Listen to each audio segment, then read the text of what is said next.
Welcome, this is Dr. Owen Anderson, and in this video, we're going to talk about how to write a paper. This is especially a research paper for philosophy or religious studies. We're thinking about how that paper should be structured and organized.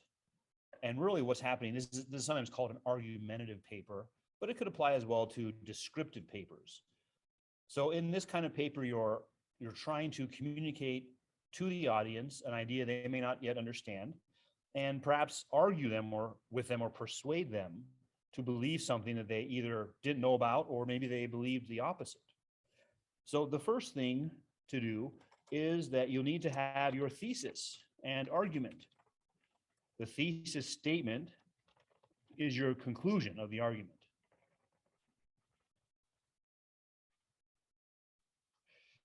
And that should be able to be formulated into one sentence. It shouldn't be a complex sentence. I mean, it may be, sometimes it could be, but it should be a pretty much straightforward, direct sentence, active voice. This is what I'm arguing for. And then the argument involves using premises to show this conclusion is true. And the majority of your paper will be with those premises. Most times, in order to do that,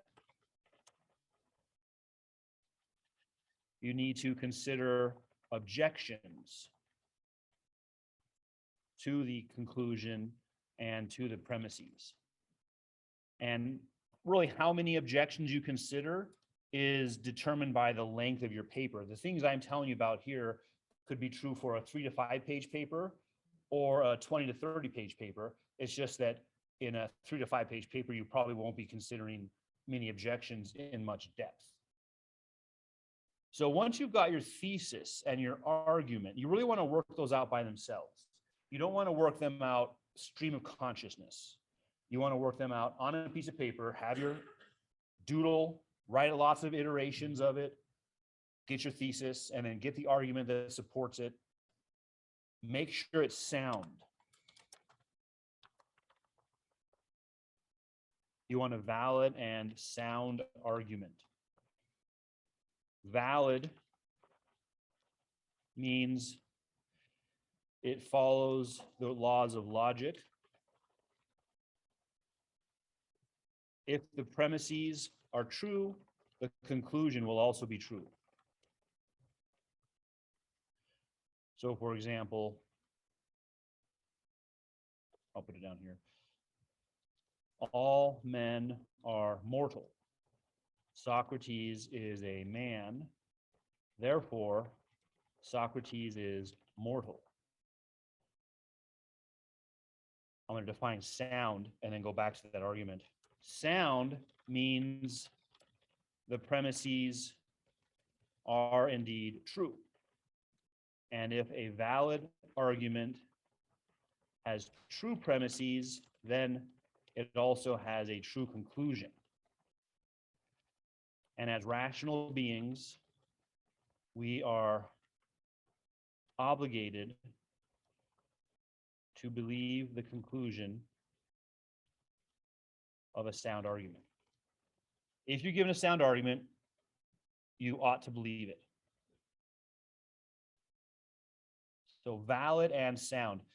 In one way, for a paper, the validity of the structure of the argument is going to be taken for granted, that you're presenting your readers with a valid argument. That probably won't take up much space in the paper. The soundness is where it gets contentious, where people will say, no, wait a minute, I don't agree with your conclusion because I don't agree with this premise. And so that's what you're usually spending a bulk of your paper on, is showing that the premises are indeed true. So consider this common argument. All men are mortal, and Socrates is a man. If both of those are true, you can't help but see this also is true. For most people, they just intuitively see it, and it's actually harder for them to explain why it's true. That's what logic class helps you do, is learn how to explain why is that true, but they're just used to intuitively grasping these things. But if all men are part of mortal, and Socrates is part of men, then Socrates is also part of mortal. So that's a good example of a valid argument. These are true, therefore this is true. Now you want to have clarity of writing. This includes basic grammar, spelling issues. In one way, I don't even grade for those because that's assumed. At a high school or college level paper, that's assumed, let alone with all of the mechanical or machines that we have helping us spell check, Grammarly, any number of similar ones. Now, at the same time, I've written book and edited it, put it through Grammarly, had 3 other people edit it, had it published, and found a typo, right? So that doesn't bother me so much. You'll find them in any professional book, you'll find a typo still. It's just how it is. But your goal is to be clear in your writing and make sure, and that partly gets into an art. One of the ways to do that, though, is that you have clear concepts in your own mind that you then communicate to the reader. For instance, God. If you're talking about God, this is a very ambiguous word. And so you have to make it clear what you mean to your reader. The ambiguity is seen in many cases affecting theology, that people will read the word God in Plato or Aristotle, and they'll think, wow, this is great, they believe in God. Well, you need to take some time to define the word because they don't believe in theism at all. So have clear concepts, whatever you're working with. If you're writing a paper on ethics and you want to write about abortion or when life begins or what a right is, make sure you have clearly defined those for your audience. And that begins within your own mind. Then in your own mind, you've been clear about those concepts.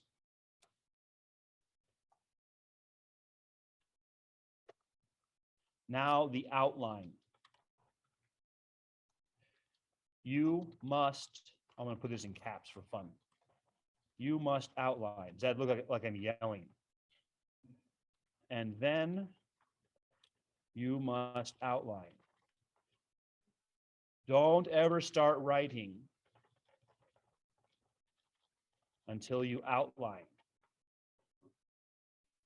And an outline is following the structure of your argument.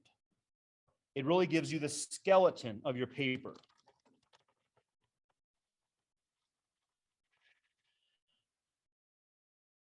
The main pieces of your paper are paragraphs. Each paragraph has its own thesis statement and then supporting sentences. So you can very easily outline these and model what they are. This is not just stream of consciousness. When a student sits down and just starts writing down what they're thinking, that's when you get lack of clarity in writing, meandering, and not a clear argument. So first thing you do is you sit down and do this. So let me give an example of what that would look like. Your first paragraph, your introduction, has a very recognizable format. First is the attention getter. Your first sentence is your only chance to draw an audience into wanting to read this paper. And you can do that in a number of ways. There's some creativity there. It can be something somewhat shocking, something controversial, something funny, gets their attention and takes them into the next sentence, which is the background.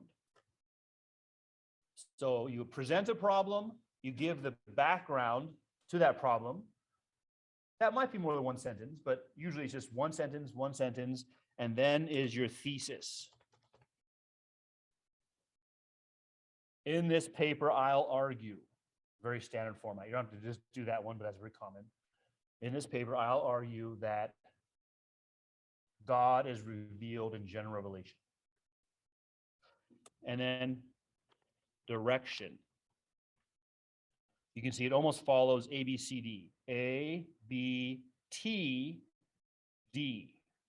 The direction then says, takes them from your thesis to the paper.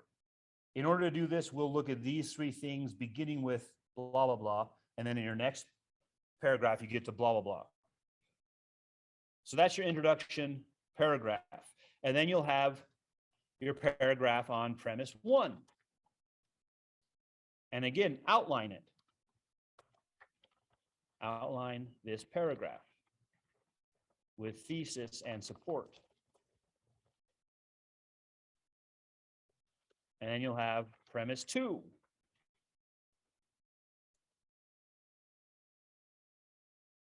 B and C might be multiple paragraphs. And you do the same thing for each of them. Don't ever say, and then I wrote a paragraph. Outline the paragraphs. Premise two, and again, outline.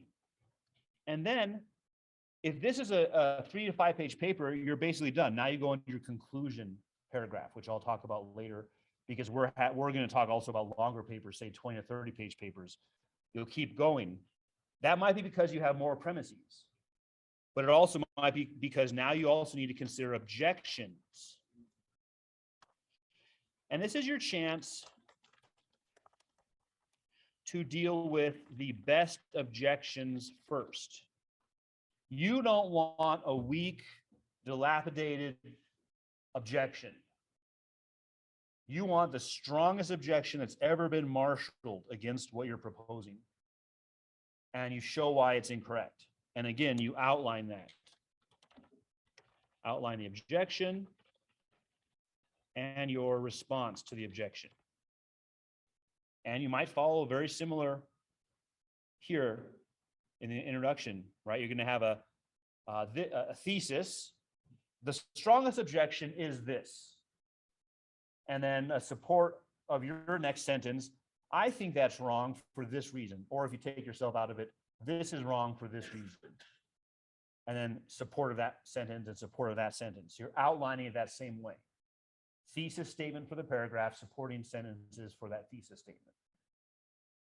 This structure gives your reader some comfort. They know what to expect. They're moving along with you. They don't get lost in something might make sense in your mind and doesn't translate to the paper because you're not following a structure and they have no idea what's in your mind. So by giving them this structure, they say, all right, I know where we're going right now. Even if they disagree, I know where he's going and I can follow this. So you might have, again, objections 1 through N, however many you need to cover. It's a dissertation. You might have to need to cover 20 of them, right? You might have 20 premises you're looking at. Now that doesn't work exactly with an argument. Arguments usually don't have 20 premises, but you might have 20 things in favor. You might have one big argument with 10 small arguments if you're getting that long. But you see how this translates even there? This is a modular explanation, meaning it can be used for 3 to 5 pages. It can be expanded for a dissertation even about how to write. Now within the paragraphs on premises and objections, you may also have paragraphs with citations. So the citation might simply be a footnote for a reading that addresses your premise or from which you got your premise.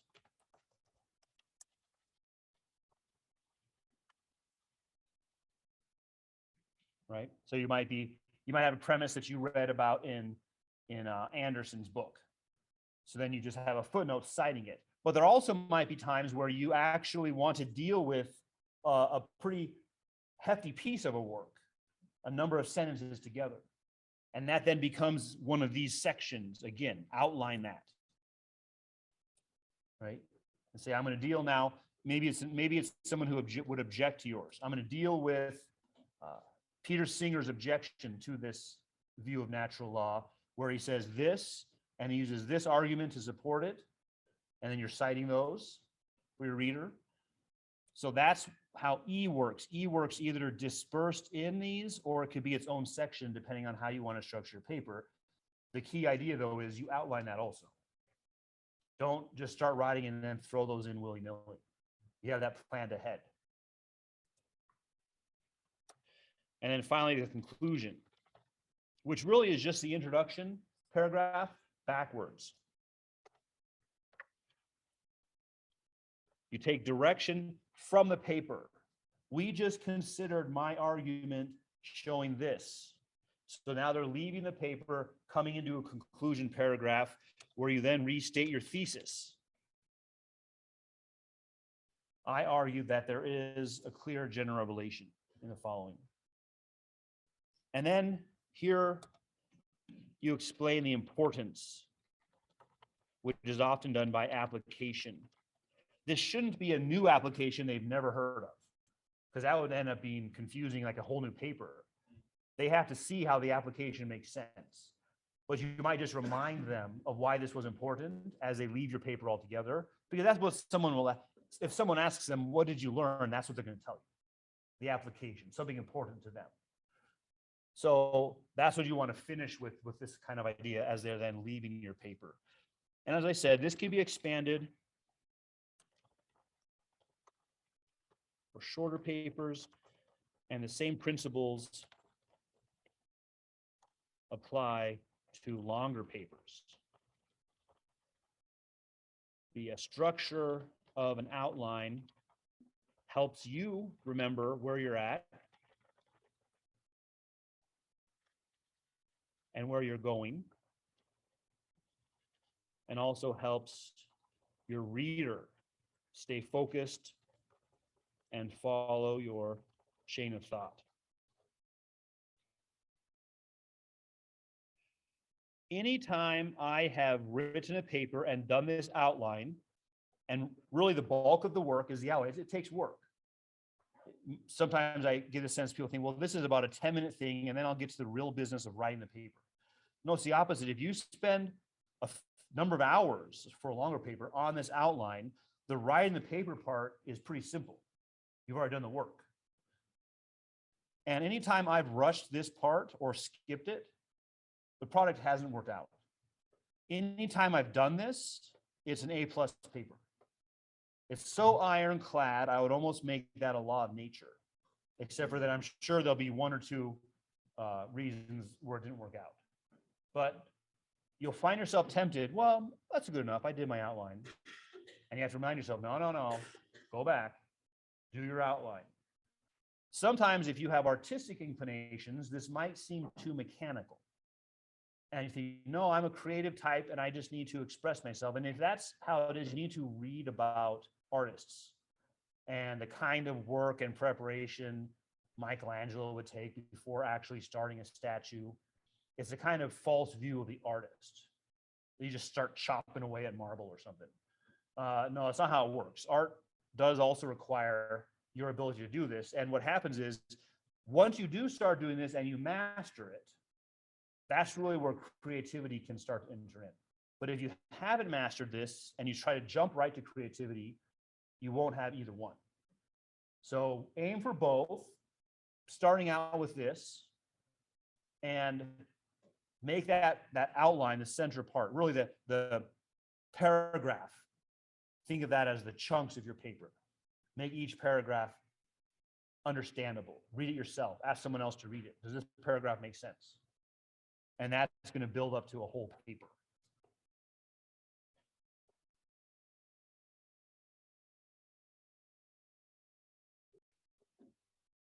Now, why do we want a sound argument?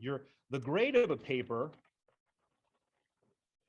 will almost entirely be based on the argument.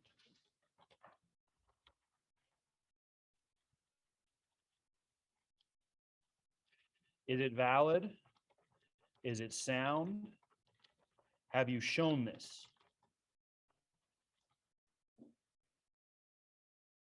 And why do we want that?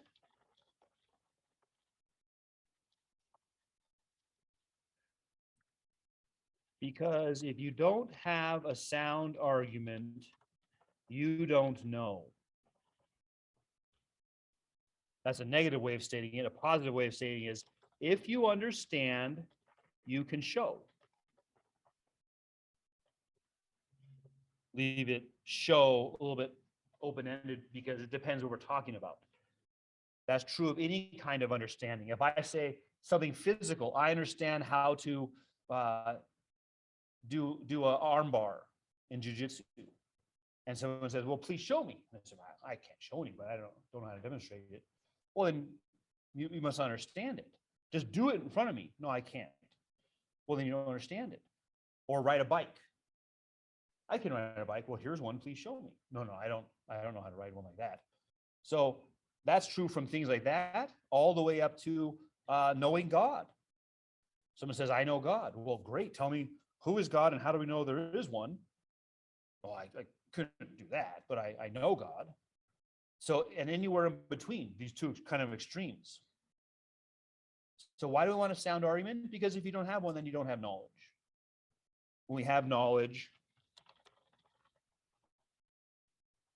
I'm going to say propositional knowledge. We have a proposition or belief.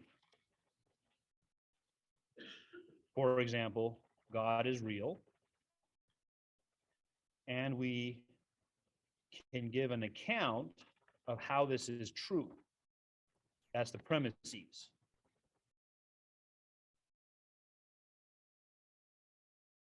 And that's what this kind of paper, argumentative paper, is doing.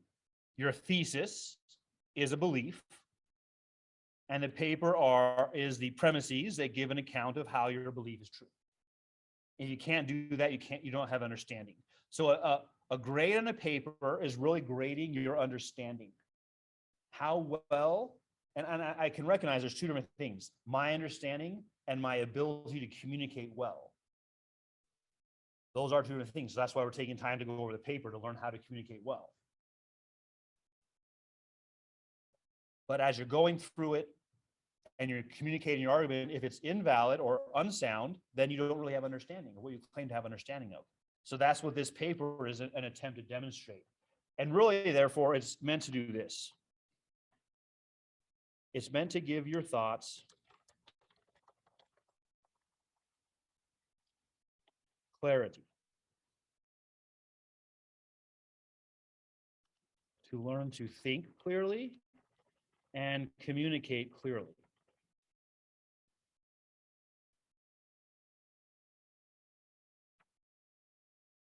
With the amount of writing we do now between texting, tweeting, TikToking, no, that's just videos, Facebook posting, we write a lot, but most of it's unclear. And so writing by itself is not sufficient. You have to learn how to write clearly, and clear writing requires first having learned to think clearly. And so that's why this kind of paper is a good exercise, is it makes you have to do those two things as well. So that's what is involved in writing this sort of paper.